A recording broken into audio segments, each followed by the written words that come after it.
بسم اللہ الرحمن الرحیم۔ السلام علیکم۔ روزانہ واقعات سننے کے لیے اس چینل کو سبسکرائب کریں۔ ام سلمہ رضی اللہ عنہ کہتی ہیں کہ جب ابو سلمہ رضی اللہ عنہ کی آنکھیں موت کے وقت پتھرا گئیں تو رسول اللہ صلی اللہ علیہ وآلہ وسلم تشریف لائے اور اپنے ہاتھ سے ان کی آنکھیں بند کیں اور پھر فرمایا، جب روح قبض کی جاتی ہے تو اس کی بینائی بھی روح کے ساتھ چلی جاتی ہے۔ ابو سلمہ رضی اللہ عنہ کے گھر والے یہ سن کر سمجھ گئے کہ ابو سلمہ رضی اللہ عنہ کا انتقال ہو گیا اور وہ رونے لگے۔ آپ صلی اللہ علیہ وآلہ وسلم نے فرمایا، اپنے نفسوں پر بھلائی کے سوا اور کوئی دعا نہ کرو، اس لیے کہ اس وقت جو کچھ تمہاری زبان سے نکلتا ہے فرشتے اس پر آمین کہتے ہیں۔ اس کے بعد آپ صلی اللہ علیہ وآلہ وسلم نے فرمایا، اے اللہ، ابو سلمہ کو بخش دے اور ان کا مرتبہ بلند فرما کر ان لوگوں میں ان کو شامل فرما دے جن کو راہ مستقیم دکھائی گئی ہے، اور ان کے پسماندگان کی کارسازی فرما، اور اے تمام جہانوں کی پروردگار، ہم کو اور ان کو بخش دے اور ان کی قبر میں کوشادگی فرما اور اس کو انوار سے منور کر دے۔ مرنے کے بعد انسان کو سب سے پہلے قبر کے مراحل سے گزرنا پڑتا ہے، اس لیے نبی پاک صلی اللہ علیہ وآلہ وسلم نے اس کے خوفناک، خطرناک اور سخت حالات سے امت کو آگاہ فرمایا ہے۔ اس لیے تو آپ صلی اللہ علیہ وسلم نے فرمایا کہ اگر مجھے اس بات کا ڈر نہ ہوتا کہ تم مردے ہی دفن کرنا چھوڑ دو گے تو میں اللہ تعالی سے دعا کرتا کہ وہ تمہیں بھی عذاب قبر سنا دے جس طرح کہ میں سنتا ہوں۔ صحابہ کرام رضی اللہ عنہ بھی قبر کے تصور سے لرزہ براندام رہتے تھے۔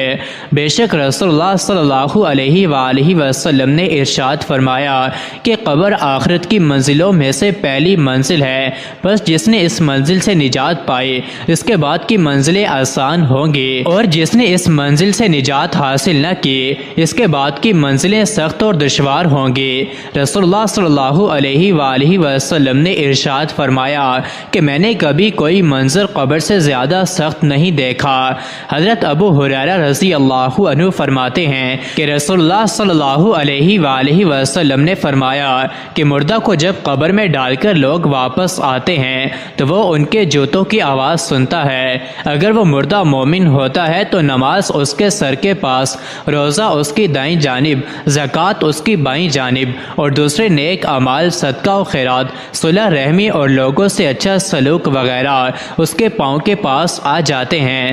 جب اس کے سر کی طرف سے کوئی آتا ہے تو نماز اس کے قریب آنے سے روکتی ہے، اس کی دائیں جانب کوئی آتا ہے تو روزہ اس کو اپنے قریب آنے سے روکتا ہے اور آڑ بن جاتا ہے، اور جب بائیں جانب سے کوئی آتا ہے تو زکوٰۃ راستہ روک لیتی ہے اور اس کو قریب آنے سے روکتی ہے، اور جب اس مردے کے پاؤں کی طرف کوئی آتا ہے تو اس کے نیک اعمال یعنی صدقہ و خیرات، صلح رحمی اور لوگوں کے ساتھ حسن و سلوک وغیرہ آڑ بن جاتے ہیں۔ پھر اس سے کہا جاتا ہے کہ بیٹھ جاؤ، چنانچہ وہ بیٹھ جاتا ہے اور اس کو سورج ایسے دکھائی دیتا ہے جیسے غروب ہونے کو ہے۔ پھر اس سے کہا جاتا ہے کہ تم اس شخص کے بارے میں جو تم میں مابعوث ہوا تھا کیا کہتے ہو اور اس کے متعلق کیا گواہی دیتے ہو؟ وہ کہتا ہے، مجھے ذرا نماز پڑھ لینے دو۔ اسے کہا جاتا ہے کہ تم عنقریب یہ کام کر لو گے، پہلے اس سوال کا جواب دو کہ تم اس شخص کے بارے میں جو تم میں مابعوث ہوا تھا کیا کہتے ہو اور کیا گواہی دیتے ہو؟ وہ کہے گا، یہ محمد صلی اللہ علیہ وسلم ہیں، میں گواہی دیتا ہوں کہ وہ اللہ کے رسول ہیں، اللہ تعالیٰ کے پاس سے دین حق لے کر آئے۔ اس سے کہا جائے گا کہ اسی بات پر تم زندہ رہے اور اسی پر تمہاری موت آئی، اور انشاءاللہ اسی امر پر تم زندہ کر کے اٹھائے جاؤ گے۔ اس کے بعد اس کے لیے جنت کا دروازہ کھولا جاتا ہے جس کو دیکھ کر اس کی خوشی میں اضافہ ہو جائے گا۔ پھر اس کے سامنے دوزخ کا دروازہ کھولا جاتا ہے اور اس کو کہا جاتا ہے کہ اگر تو نافرمانی کرتا تو دوزخ میں تیرا یہ ٹھکانہ اللہ نے تیار کیا تھا۔ اس کو دیکھ کر اس کی خوشی میں اضافہ ہو جاتا ہے اور اس کے لیے پھر جنت کا دروازہ کھولا جاتا ہے اور اسے کہا جاتا ہے کہ اگر تو فرما برداری کرتا تو جنت میں یہ ٹھکانہ مقام اللہ تعالیٰ نے تیرے لیے تیار کیا تھا۔ اس کو دیکھ کر اس کی حسرت اور ہلاکت اور بھی بڑھ جاتی ہے۔ پھر اس کی قبر اس قدر تنگ کر دی جاتی ہے کہ ادھر کی پسلیاں ادھر نکل جاتی ہیں۔ اللہ فرماتا ہے کہ جو شخص میری اس نصیحت سے اعتراض کرے گا تو اس کے لیے تنگی کا جینا ہوگا۔ مزید ایسی ہی ویڈیوز کے لیے چینل کو ضرور سبسکرائب کریں۔